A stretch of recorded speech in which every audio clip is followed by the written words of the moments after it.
გამარჯობა მეგობრებო, რამოდენიმე დღის წინ მანქანა დამხვდა დაზიანებული და გადავწყვიტე ჩემი ძალებით აღმედგინა. როგორც ხედავთ, საკმაოდ ღრმა ნაკაწრებია, შესაბამისად მხოლოდ პოლირებით ვერ ამოვიდოდა ეს ნაკაწრები და მოგვიწია საღებავის წერტილოვნად დადება ღრმა ნაკაწრებში. ხოლო ამ ვიდეოში რა ხელსაწყოებიც მაქვს გამოყენებული, შეგიძლიათ იხილოთ წინა ვიდეოში, იქ სრულად მაქვს აღწერილი, განხილული თუ რა არის საჭირო პოლირებისთვის. ვიდეოში ნათლად ჩანს თუ რამდენად დიდია დაზიანება ამ კონკრეტულ ადგილას და ასევე შეიმჩნევა ძალიან ბევრი ნაკაწრები.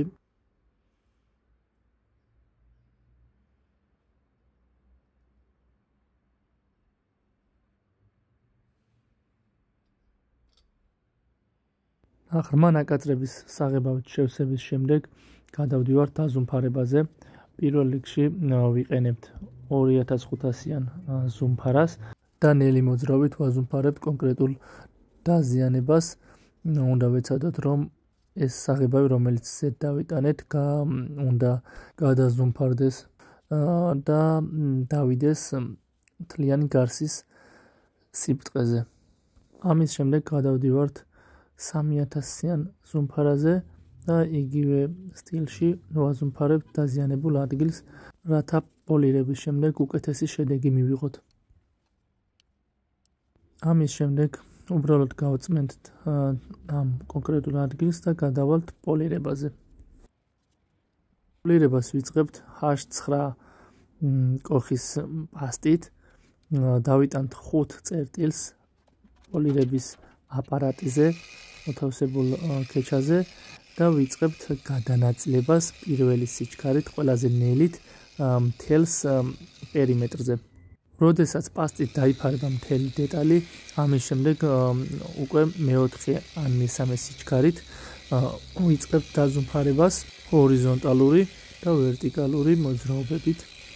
პირველი პოლირების დროს აპარატს ჭირდება მცირედი დაწოლა, მაგრამ არა ძლიერი, რადგან არ უნდა დავაზიანოთ თუნუქი, რადგან ეს კონკრეტული ავტომობილი არის იაპონური და შესაბამისად საკმაოდ თხელი თუნუქისგან არის გაკეთებული. პირველი პოლირების შემდეგ კარგად უნდა გავწმინოთ დეტალი. მე გამოვიყენე 70%-იანი სპირტი, რომელიც საკმაოდ კარგ შედეგს დებს, მაგრამ ასევე არსებობს სპეციალური ხსნარები კონკრეტულად ამ სამუშაოსთვის, რომელსაც შეიძენთ სადაც პოლირების პასტები და სხვა აქსესუარები იყიდება. ამის შემდეგ გადავდივართ მეორე პირის პოლირებაზე. ეს შემთხვევაში არის ბოლო ფენა. ვიყენებთ პოლირების პასტას P3, იგივენაირად უნდა დავიტანოთ 5 წერტილი პოლირების პადზე და გადავანაწილოთ მთელს ზედაპირზე. როგორც პირველი პირის პოლირების დროს, აქაც ჰორიზონტალურად და ვერტიკალურად ვაპოლირებთ კონკრეტულ დეტალს. საბოლოო შედეგი არის ასეთი, მინიმალური ნაკაწრები დარჩა, მაგრამ თითქმის შეუმჩნეველია ისინი. ეხლა გაჩვენებთ ქვედა მხარეს, რომელიც არ არის დაპოლირებული, თუ რამდენი ნაკაწრი აქვს.